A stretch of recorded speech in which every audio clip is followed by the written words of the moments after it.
ಕಾವೇರಿ ನದಿ ನೀರಿಗಾಗಿ ತಮಿಳುನಾಡು ಸುಪ್ರೀಂ ಕೋರ್ಟ್ನ ಮೊರೆ ಹೋಗಿದೆ. ಈಗ ಕರ್ನಾಟಕ ನಮ್ಮ ಪಾಲಿನ ನೀರನ್ನು ಹರಿಸಿಲ್ಲ ಅಂತ ಹೇಳಿ ದೂರು ಸಲ್ಲಿಸಿ ಅರ್ಜಿಯನ್ನು ಹಾಕಿದೆ. ಇದೇ ಗುರುವಾರ ಈ ಅರ್ಜಿಯ ವಿಚಾರಣೆಯನ್ನು ನಡೆಸೋದಾಗಿ ಸುಪ್ರೀಂ ಕೋರ್ಟ್ ಹೇಳಿದೆ.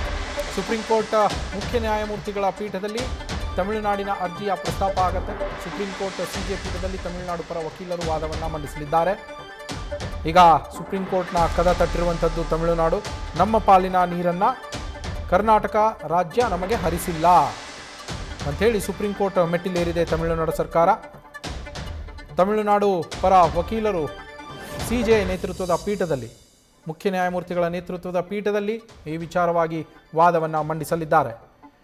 ಕಾವೇರಿ ನದಿ ನೀರು ನಿರ್ವಹಣಾ ಪ್ರಾಧಿಕಾರದಿಂದ ಏನು ಆದೇಶ ಬಂದಿತ್ತು, ನಿರ್ವಹಣಾ ಸಮಿತಿಯಿಂದ ಮೊದಲು ಆದೇಶ ಬರುತ್ತೆ, 4.5 TMC ನೀರನ್ನು ಹರಿಸಬೇಕು ತಮಿಳುನಾಡಿಗೆ ಅಂಥೇಳಿ.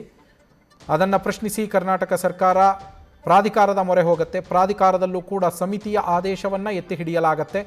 ಆ ಆದೇಶದ ಪ್ರಕಾರ ಈಗಾಗಲೇ ತಮಿಳುನಾಡಿಗೆ 4.5 TMC ನೀರನ್ನು ಹರಿಸಲಾಗಿದೆ. ಇದಲ್ಲದೆಯೂ ನಮ್ಮ ಪಾಲಿನ ನೀರನ್ನು ನಮಗೆ ಹರಿಸಿಲ್ಲ, ನಮ್ಮ ಪಾಲಿನ ನೀರು ನಮಗೆ ಬಂದಿಲ್ಲ ಅಂಥೇಳಿ ತಮಿಳುನಾಡು ಸರ್ಕಾರ ಇದೀಗ ಸುಪ್ರೀಂ ಕೋರ್ಟ್ನ ಮೆಟ್ಟಿಲನ್ನು ಏರಿರುವಂಥದ್ದು. ನಮ್ಮ ಪ್ರತಿನಿಧಿ ಚಂದ್ರಮೋಹನ್ ಫೋನ್ ಸಂಪರ್ಕದಲ್ಲಿದ್ದಾರೆ. ಚಂದ್ರಮೋಹನ್, ತಮಿಳುನಾಡು ಸರ್ಕಾರ ಈಗ ಸುಪ್ರೀಂ ಕೋರ್ಟ್ ಮೆಟ್ಟಿಲನ್ನು ಏರಿದೆ. ಇದನ್ನು ಎದುರಿಸೋದಕ್ಕೆ ಕರ್ನಾಟಕದ ತಯಾರಿ ಯಾವ ರೀತಿಯಲ್ಲಿರುತ್ತೆ ಚಂದ್ರಮೋಹನ್? ನವೀನ್, ಈಗ ಮುಂದಿನ ವಿಚಾರಣೆ ವೇಳೆಯಲ್ಲಿ ಈಗ ಸುಪ್ರೀಂ ಕೋರ್ಟ್ ಕರ್ನಾಟಕ ಸರ್ಕಾರ ಕೂಡ ಈ ಬಗ್ಗೆ ನೋಟಿಸ್ ಅನ್ನ ನೀಡಬೇಕಾಗುತ್ತೆ ಮತ್ತು ಕರ್ನಾಟಕ ಸರ್ಕಾರದ ವಾದವನ್ನ ಕೇಳಬೇಕಾಗುತ್ತೆ. ಈಗ ಕರ್ನಾಟಕ ಸರ್ಕಾರ ಕಾವೇರಿ ನೀರು ನಿರ್ವಹಣಾ ಪ್ರಾಧಿಕಾರ ಕೊಟ್ಟಂತ ಆದೇಶವನ್ನ ಈಗಾಗಲೇ ಪಾಲನೆಯನ್ನ ಮಾಡಿದೆ. ನಿತ್ಯ 3500 ಕ್ಯೂಸೆಕ್ಸ್ ನೀರನ್ನ 15 ದಿನಗಳ ಕಾಲ ತಮಿಳುನಾಡಿಗೆ ಹರಿಸಬೇಕು ಅಂತ ಕಾವೇರಿ ನೀರು ನಿರ್ವಹಣಾ ಪ್ರಾಧಿಕಾರ ಆದೇಶವನ್ನ ಕೊಟ್ಟಿತ್ತು. ಆ ಆದೇಶವನ್ನ ಪಾಲನೆ ಮಾಡಿದೆ. ಹೀಗಾಗಿ ಕೊಟ್ಟಿರುವಂತ ಆದೇಶವನ್ನ ನಾವು ಪಾಲನೆ ಮಾಡಿದೀವಿ ಅಂತ ಹೇಳಿ ಮುಂದಿನ ವಿಚಾರಣೆ ವೇಳೆ ಕರ್ನಾಟಕ ರಾಜ್ಯ ಸರ್ಕಾರದ ಪರ ವಕೀಲರು ಕೂಡ ಮಾಡಲಿದ್ದಾರೆ. ಮುಖ್ಯವಾಗಿ ಕರ್ನಾಟಕದ ಕಾವೇರಿ ಕೇಸ್ನಲ್ಲಿ ವಕೀಲರಾದಂತಹ ಮೋಹನ್ ಕಾತರ್ಕಿ ನೇತೃತ್ವದಲ್ಲಿ ವಕೀಲರುಗಳ ತಂಡವೇ ಇದೆ. ಜೊತೆಗೆ ಅಡ್ವೊಕೇಟ್ ಜನರಲ್ ಅವರು ಕೂಡ ಈ ಕೇಸ್ನಲ್ಲಿ ವಾದವನ್ನ ಮಂಡಿಸಬಹುದು.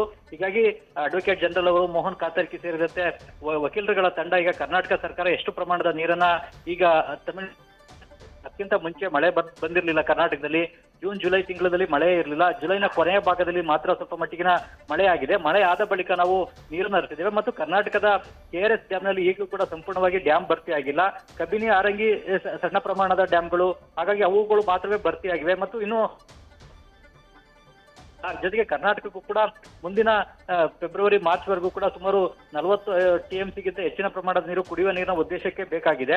ಹಾಗಾಗಿ ಈಗ ಬಂದಂತ ಮಳೆಯ ಪ್ರಮಾಣದಲ್ಲಿ ಎಷ್ಟು ಪ್ರಮಾಣದ ನೀರನ್ನ ತಮಿಳುನಾಡಿಗೆ ಹರಿಸಲಾಗಿದೆ ಏನು ಅನ್ನೋ ಮಾಹಿತಿಯನ್ನ ಮುಂದಿನ ವಿಚಾರಣೆ ವೇಳೆ ಕರ್ನಾಟಕ ಸರ್ಕಾರದ ಪರ ವಕೀಲರು ಕೂಡ ನೀಡಲಿದ್ದಾರೆ. ಈಗ ತಮಿಳುನಾಡು ರಾಜ್ಯ ಸರ್ಕಾರ ಈ ವರ್ಷದಲ್ಲಿ ಮೊದಲ ಬಾರಿಗೆ ಈಗ ಸುಪ್ರೀಂ ಕೋರ್ಟ್ ಮೆಟ್ಟಿಲೇರಿದೆ. ಆದ್ರೆ ಈ ತಿಂಗಳ 3ನೇ ತಾರೀಕಿನ ತಮಿಳುನಾಡು ಸುಪ್ರೀಂ ಕೋರ್ಟ್ಗೆ ಅರ್ಜಿಯನ್ನು ಹಾಕಿತ್ತು. ಆ ಅರ್ಜಿನ ಇವತ್ತು ಸುಪ್ರೀಂ ಕೋರ್ಟ್ನ CJ ಸೂರ್ಯಕಾಂತ್ ಅವರ ಪೀಠದಲ್ಲಿ ತಮಿಳುನಾಡು ಪರ ವಕೀಲರು ಪ್ರಸ್ತಾಪವನ್ನು ಮಾಡಿದ್ದಾರೆ.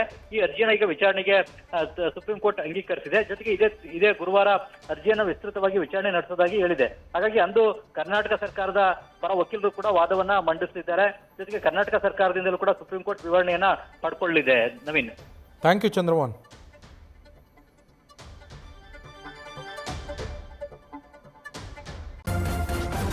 ನ್ಯೂಸ್ ಫಸ್ಟ್ ನಿರ್ಭೀತಿಯಿಂದ ನಿಮ್ಮ ಪರವಾಗಿ.